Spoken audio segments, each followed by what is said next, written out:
ಈಗ ಟೌನ್ಶಿಪ್ ಬಗ್ಗೆ ಜೆಡಿಎಸ್ ಒಂದು ತೀವ್ರ ತರದ ಹೋರಾಟ ಮಾಡ್ತಾ ಇದೆ. ಒಂದು ಪಾದಯಾತ್ರೆ ಮಾಡೋದಕ್ಕೂ ಕೂಡ ಜೆಡಿಎಸ್ ನಿರ್ಧಾರವನ್ನು ಮಾಡ್ತಾ ಇದೆ ಅನ್ನುವಂಥದ್ದು. ನಿಮ್ಮ ನಿಲುವೇನಾಗಿರುತ್ತೆ ಸರ್? ಭಾರತೀಯ ಜನತಾ ಪಾರ್ಟಿ ನಮ್ಮ ನಿಲುವು ಸ್ಪಷ್ಟವಾಗಿದೆ. ಬಿಡದಿಲಿರ್ತಕ್ಕಂಥ ರೈತರ ಸಮಸ್ಯೆ ಇರ್ಬೋದು, ರಾಜ್ಯದಲ್ಲಿ ಎಲ್ಲೇ ರೈತರ ಸಮಸ್ಯೆ ಇದ್ದಾಗಲೂ ಕೂಡ ಭಾರತೀಯ ಜನತಾ ಪಾರ್ಟಿ ರೈತರ ಪರವಾಗಿ ಇರ್ತದೆ. ಹಾಗಾಗಿ ಬಿಡದಿನಲ್ಲೂ ಕೂಡ ಒತ್ತಾಯಪೂರ್ವಕವಾಗಿ ರೈತರ ಜಮೀನನ್ನು ಕಸ್ಕೊಳ್ಳೋದಕ್ಕೆ ಇವತ್ತೇನೋ ರಾಜ್ಯ ಸರ್ಕಾರ ಹೊರಟಿದೆ. ಸ್ವತಃ ಮುಖ್ಯಮಂತ್ರಿಗಳು ಇದ್ರ ಬಗ್ಗೆ ಆಸಕ್ತಿ ವಹಿಸಿರ್ತಕ್ಕಂಥದ್ದು. ಇವತ್ತು ಒಳ್ಳೆ ಆಡಳಿತ ನೀಡ್ತೇವೆ ಅಂತೇಳಿ ರೈತರನ್ನು ಒಕ್ಕಲೆಬ್ಬಿಸ್ತಕ್ಕಂಥ ಕೆಲಸ ಮಾಡೋದಕ್ಕೆ ಏನು ಸರ್ಕಾರ ಹೊರಟಿದೆ, ಇದು ಅಕ್ಷಮ್ಯ ಅಪರಾಧ. 100% ರೈತರು ನಾವು ಯಾವುದೇ ಕಾರಣಕ್ಕೂ ನಮ್ಮ ಜಮೀನನ್ನು ಯಾವುದೇ ಒಂದು ಟೌನ್ಶಿಪ್ಗಾಗಲಿ ಮತ್ತೊಂದು ಕಾಲ ಬಿಡ್ಕೊಡೋದಿಲ್ಲ ಅಂತ ಹೇಳಿದಂಥ ಸಂದರ್ಭದಲ್ಲಿ ನಾನು ಆ ಪಕ್ಷದ ಏನು ರಾಹುಲ್ ಗಾಂಧಿಯವರಿದ್ದಾರೆ ವಿಪಕ್ಷ ನಾಯಕರು, ನಾನು ಆಗ್ರಹ ಪಡಿಸ್ತೇನೆ, ನೀವಾದರೂ ಕೂಡ ನಿಮ್ಮ ಸರ್ಕಾರ ನಿಮ್ಮ ಮುಖ್ಯಮಂತ್ರಿಗಳ ಮೇಲೆ ಒತ್ತಡವನ್ನು ಹೇರಿ ಇವತ್ತು ರೈತರನ್ನು ಒಕ್ಕಲೆಬ್ಸೋದಕ್ಕೆ ಏನು ಹೊರಟಿದ್ದಾರೆ ಮಾನ್ಯ ಮುಖ್ಯಮಂತ್ರಿಗಳು ಕಾಂಗ್ರೆಸ್ ಸರ್ಕಾರ, ಅದು ತಡೆಯುವಂಥ ಕೆಲಸ ಮಾಡಬೇಕು ಅನ್ನುವ ಆಗ್ರಹವನ್ನು ಮಾಡ್ತಾ ಇದ್ದೇನೆ. ಇಲ್ಲ ಅಂತ ಹೇಳಿದ್ರೆ ಭಾರತೀಯ ಜನತಾ ಪಾರ್ಟಿಯು ಕೂಡ ರೈತರ ಪರವಾಗಿ ಉಗ್ರ ಹೋರಾಟವನ್ನು ಮಾಡ್ತೇವೆ ಅನ್ನೋದನ್ನು ಕೂಡ ಸ್ಪಷ್ಟಪಡಿಸ್ತೇನೆ. ಸಿಎಂ ಶಿವಕುಮಾರ್ ಅವರು ಹೇಳಿದ್ದಾರೆ, ಪ್ರಧಾನಿ ನರೇಂದ್ರ ಮೋದಿ ಅವರೇ ಈ ಯೋಜನೆಯನ್ನು ಒಪ್ಕೊಂಡಿದ್ದಾರೆ, ಅವರೇ ಖುಷಿ ಪಟ್ಟಿದ್ದಾರೆ ಮೊನ್ನೆ ಭೇಟಿಯಾದ ಸಂದರ್ಭದಲ್ಲಿ. ನೋಡಿ, ಪ್ರಧಾನಮಂತ್ರಿಗಳ ಹೆಸರು ಹೇಳಿಕೊಂಡು ಇಲ್ಲಿ ದಲ್ಲಾಳಿತನ ಮಾಡೋದಕ್ಕೇನು ಕಾಂಗ್ರೆಸ್ ಸರ್ಕಾರ ಹೊರಟಿದೆ, ಇದಕ್ಕೆ ಭಾರತೀಯ ಜನತಾ ಪಾರ್ಟಿ ಬಿಡೋದಿಲ್ಲ.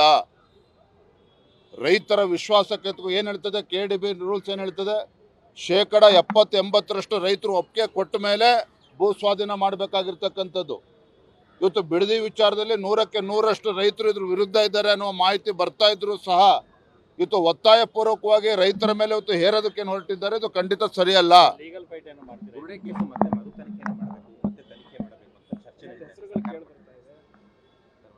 ನೋಡ್ರಿ, ಈ ಬುರುಡೆ SIT ತನಿಖೆ, ಧರ್ಮಸ್ಥಳ ವಿಚಾರದಲ್ಲಿ ಈ ಕಾಂಗ್ರೆಸ್ ಸರ್ಕಾರದ ಷಡ್ಯಂತ್ರವೇ ಇಷ್ಟೆಲ್ಲ ರಗಳೆ ಆಗೋದಕ್ಕೆ ಕಾರಣ.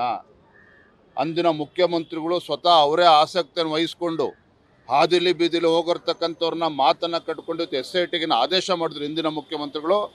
ಏನು ಕನಿಷ್ಠ ಪಕ್ಷ ಧರ್ಮಸ್ಥಳ ಅಂತ ಹೇಳಿದ್ರೆ ಕೇವಲ ಕರ್ನಾಟಕ ಅಲ್ಲ, ಇಡೀ ದೇಶದ ಮೂಲಗಳಿಂದ ಕೋಟಿ ಸಂಖ್ಯೆಯಲ್ಲಿ ಅಲ್ಲಿ ಭಕ್ತರು ಬರುವಂಥದ್ದು.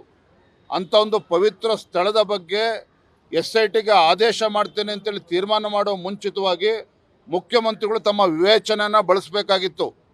ಆದರೆ ಅಂದಿನ ಮುಖ್ಯಮಂತ್ರಿಗಳು ಆತುರವಾಗಿ ಏನು ಅರ್ಬಲ್ ನಕ್ಸಲರ ಮಾತನ್ನು ಕಟ್ಕೊಂಡು SITಗೆ ಆರ್ಡ್ರ್ ಮಾಡಿದ್ರು, ಆದೇಶ ಮಾಡಿದ್ರು.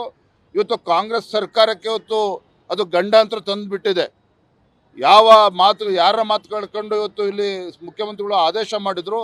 100 ಕೋಟಿ ರೂಪಾಯಿ ಇದರಲ್ಲಿ ಅವ್ಯವಹಾರ ಆಗಿದೆ, ಲಂಚ ಕೊಟ್ಟಿದ್ದಾರೆ, ಇವರಿಗೆ ಅವ್ರ ಮೇಲೆ ಹಣವನ್ನು ಕೊಟ್ಟು ಸುಳ್ಳು ಹೇಳಿಕೆಗಳನ್ನು ನೀಡುವಂಥ ಕೆಲಸ ಆಗಿದೆ. ಇದಕ್ಕೆ ಯಾರು ಹೊಣೆ? ಕಾಂಗ್ರೆಸ್ ಸರ್ಕಾರವೇ ಇದನ್ನು ಹೊಣೆಯನ್ನು ಹೊರಬೇಕು. ಇದರಲ್ಲಿ ತನಿಖೆ ಮಾಡೋದಕ್ಕೆ ಏನೂ ಉಳ್ಕೊಂಡಿಲ್ಲ.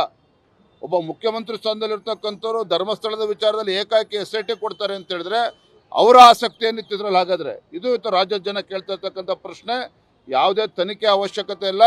ಯಾರು ಅವತ್ತು ಆದೇಶ ಮಾಡಿದ್ರು ಇದು ಕಾಂಗ್ರೆಸ್ ಸರ್ಕಾರ, ಎಲ್ಲರೂ ಕೂಡ ಇದರಲ್ಲಿ ಸೂತ್ರಧಾರಿಗಳು ಕೂಡ ಇದ್ದಾರೆ, ಪಾತ್ರಧಾರಿಗಳು ಕೂಡ ಸರ್ಕಾರದಲ್ಲೇ ಇದ್ದಾರೆ. ಆ ಸತ್ಯತೆ ಬಹಿರಂಗ ಆಗಬೇಕಾಗಿದೆ. Thank you. ನ್ಯೂಸ್ ಫಸ್ಟ್ ನಿರ್ಭೀತಿಯಿಂದ ನಿಮ್ಮ ಪರವಾಗಿ.